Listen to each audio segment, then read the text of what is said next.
هناك في فرنسا نحو 5 ملايين مسلم، وهذا التصويت لصالح هذا القرار يوضح بشكل جلي إلى أي مدى وصل التعصب العرقي ومعاداة المسلمين في فرنسا وأوروبا. ساركوزي يريد الفوز في الانتخابات على حساب العداء للأتراك والمسلمين، وهذه لعبة خطرة. في الجزائر ومنذ عام 1945 قتل نحو 15% من سكان الجزائر على يد الفرنسيين، وهذا تطهير عرقي. حرق الجزائريون بشكل جماعي في الأفران بدون أي رحمة. إذا كان ساركوزي لا يعلم بهذا التطهير العرقي فليذهب وليسأل والده بول ساركوزي الذي كان يؤدي خدمته العسكرية في الجزائر في أربعينيات القرن الماضي.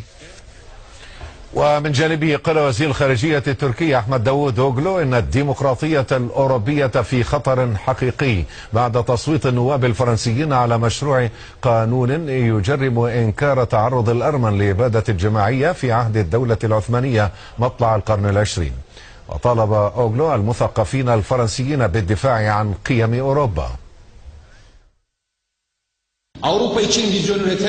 إذا كان بالإمكان أن تداس كل قيم أوروبا من أجل حصد بعض من أصوات الناخبين، فإنني أعتقد أن مستقبل الاتحاد الأوروبي ومستقبل الديمقراطية الأوروبية في خطر حقيقي. وهنا أطالب المثقفين الفرنسيين بالدفاع عن قيم أوروبا. لقد عادت أوروبا بالتصويت لصالح هذا القرار إلى حقبة العصور الوسطى، وأصبحت أسوأ الدكتاتوريات كالموجودة في الشرق الأوسط مثل زين العابدين بن علي والقذافي والأسد، الذين فرضوا على شعوبهم كيف يفكرون وما الذي عليهم أن يفكروا فيه وما الذي يمنع عنهم.